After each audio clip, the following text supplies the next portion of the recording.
Hello, welcome to the session. And today's module would be on material and energy balance computations. Today's topic will be on dimensions and systems of units. The objective of this session is to understand the dimensions and various types of systems of units that exist.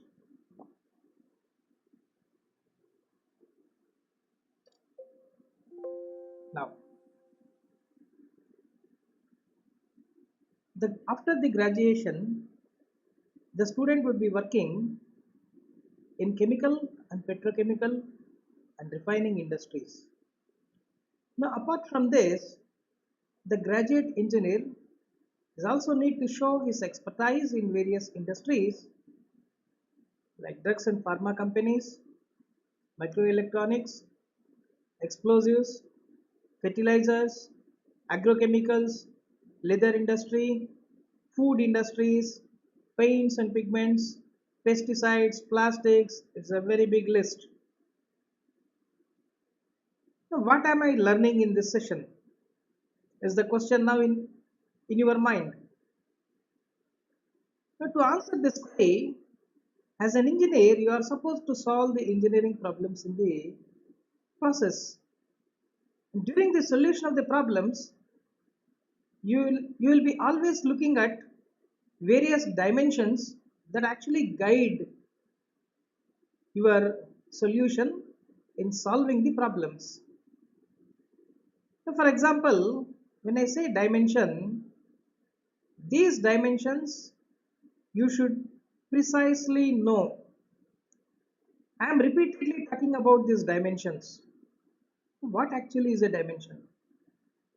Suppose when you go to shopping, you will be asking for 1 dozen of eggs. At the same time, when you wanted to buy milk, you ask for 1 liter of milk. And you are not going to ask for 1 kg of milk, right? Now the dimension is that there is a physical quantity which is measurable. Now, these are basic concepts of measurements. These dimensions are basic concepts of measurements such as mass, length, time, temperature, luminous intensity, electric current, etc. The use of these dimensions are very important in all the engineering calculations. So what actually is a unit? The unit is expressing these dimensions in its proper way. Now let's say for example, I ask you a question, what is your height? Somebody will answer, sir, my height is 5 feet 3 inches. Another student is going to have an answer with him, sir, my height is 168 centimeters. Both of them are true. So the first one is expressing his height using feet and inches. The second student is expressing his height in centimeters. Now here I would like to distinguish between the dimension and the unit. The dimension is the length. You look at the question. I am asking you what is your height. Height is measured in length. Length is the dimension. Now the length is expressed in feet and inches, centimeters, meters, whatever. Now this feet, inches, centimeters, they are all called units. Here height is the dimension, feet, inch, centimeter are the units. Right? Now I guess you have clearly understood the difference between the dimension and the unit. Now let's go still deeper into the units and dimensions. Now let me quote a sentence. One cannot add apples to oranges. Suppose if you have 10 apples in a basket and 10 oranges, You clearly say I have 10 apples and 10 oranges. You never going to say I have 20 apples or 20 oranges, because apples are apples, oranges are oranges. The same way, you cannot add, subtract, equate any quantity unless the units are same. Right? Now let's see one example. You cannot perform 8 kilograms and 3 feet, because the dimension of this 8 kilogram and the dimensions of these 3 feet, these two are different. The dimension here is the weight and the dimension here is the length. These two cannot be added. This is a donkey, this is a horse. You should clearly distinguish between these two. But however, with this example here, you can add these two because the dimensions are same but the units are different. So you can always add 8 kilograms and 3 pounds because the dimensions of these two are similar. Now, after giving the examples of these dimensions and units, now let's come to the question where why there are different systems of units and what are they? These different systems of units have existed very long back, before the World War II.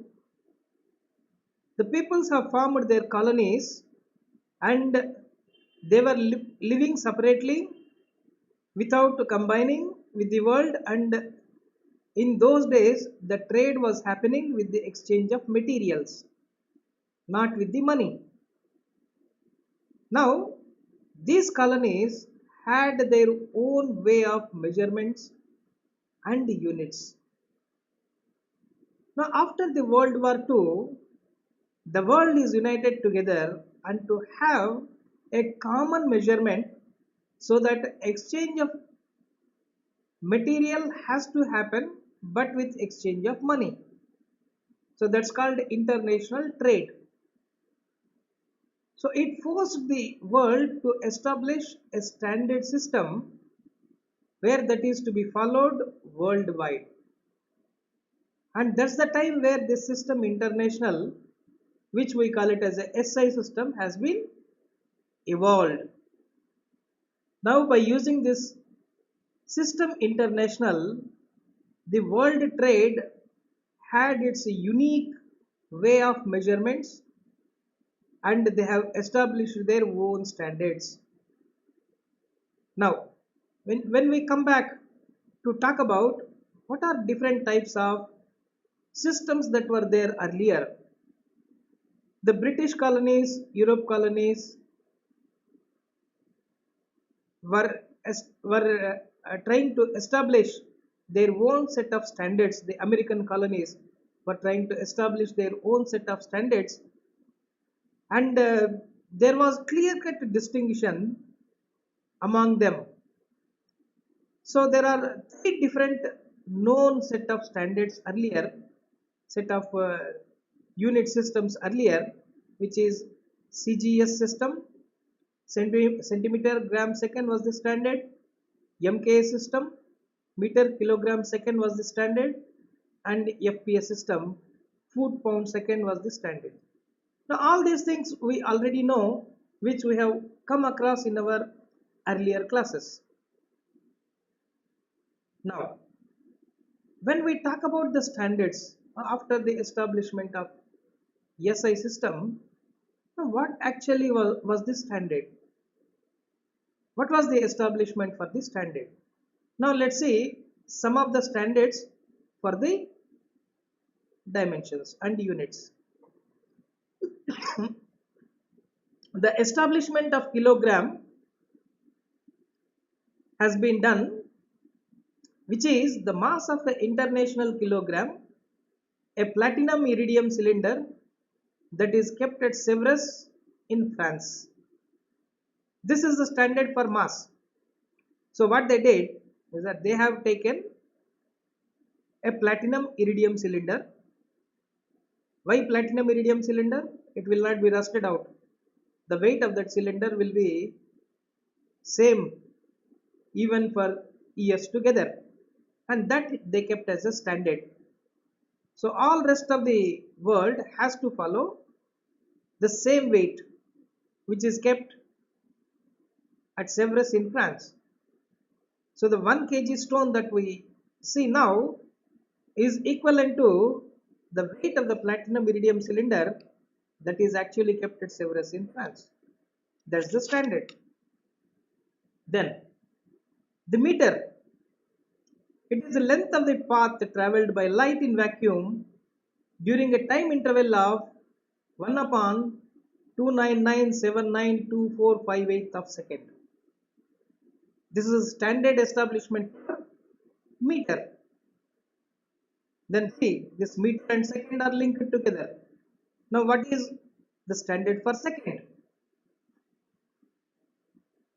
The time which is second is the 9192631.77 frequency cycles of certain quantum transition of an atom of cesium 133. This is the standard for 1 second of time. Then comes the temperature, which is Kelvin. The temperature of triple point of water, this is very important. At triple point, all the three phases, solid, gas, liquid, they all coexist. And this temperature was measured and assigned a value of 273.16 Kelvin. And this is the standard of establishment for the Kelvin scale. Now, another important one, which is mole. Mole is the amount of substance comprising of as many as elementary entities that they are in 12 grams of carbon 12. Very confusing, right? But this statement is very important for us, especially the chemical and petrochemical engineers, to understand with. Now what actually is the mole? Now I'll give another statement which is equivalent to this definition that is existing here. The mass of 1 mole of a pure substance in grams is numerically equal to its molecular weight. And where from this molecular weight is calculated? This molecular weight is calculated from the atomic tables.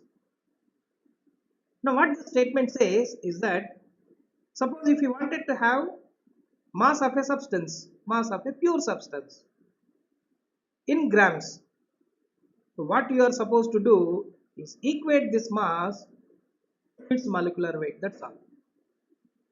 The mass is numerically equal to its molecular weight. So you can always calculate molecular weight from the standard atomic tables. If you wanted to have the mass of a pure substance, equate that mass to its molecular weight, that's all. Right? As simple as that. Now we will handle this mass and mole concept further in our preceding lectures. Thank you for your attention.